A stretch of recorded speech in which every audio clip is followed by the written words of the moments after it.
ne peut pas transformer valablement une nation sans transformer les mentalités. Amen. Amen. Une des raisons aussi pour lesquelles on a échoué, c'est que les pays africains et l'Afrique de les grands ensemble ont été des enfants. Amen. Il est clair qu'à un enfant, je suis juriste ici, je suis juriste, un enfant, qui n'a pas 21 ans, on ne lui confie pas de responsabilité. Il n'est pas majeur. Ok? Donc, à un enfant, on ne fait pas l'héritage.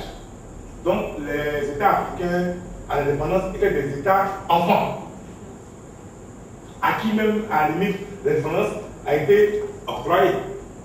Vous voyez que les nations où les gens ont pris les demandes de force, ils étaient plus responsables. Vous voyez, c'est pas la magie qui a regardé des soins africains. C'est qu'ils ont pris les demandes de force, ils étaient prêts à acheter ça.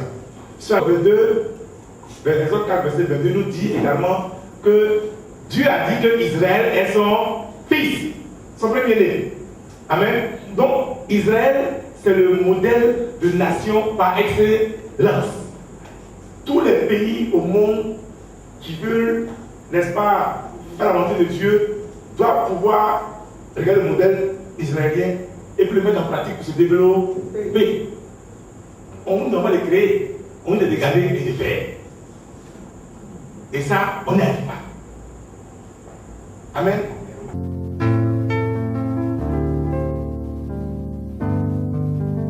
Mais avant d'aller plus loin, nous voudrons rappeler les objectifs que nous assignons à cette étude.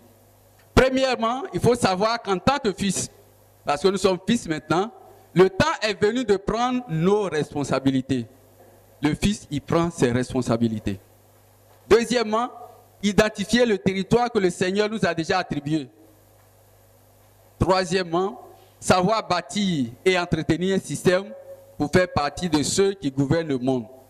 Celui qui ne sait pas créer un système ne peut pas gouverner le monde. Quatrièmement, réaliser que Dieu est avec nous quand nous choisissons d'appartenir à son camp. Pas quand nous demandons à Dieu d'être de notre camp.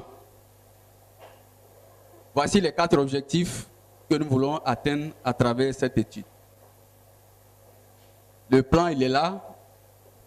On nous a demandé de traiter ce thème sur 2 semaines.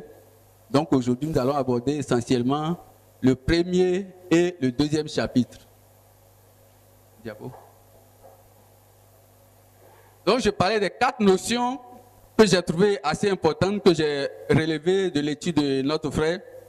C'est que Dieu développe une nation mature à partir d'un fils qui tire de l'église. L'église forme un fils, Dieu le choisit et c'est lui qui va l'utiliser pour bâtir une nation. Deuxième notion importante, c'est que Dieu met à sa disposition une documentation qui est à la fois simple et complexe. La Bible. Il a dit, il y en a qui pensent que c'est juste un livre d'histoire, d'autres pensent que c'est un livre de miracles.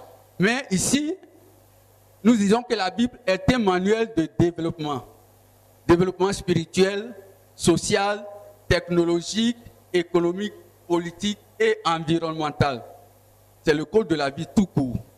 Nous ne pouvons rien réussir sur la terre si nous ne possédons pas la parole de Dieu.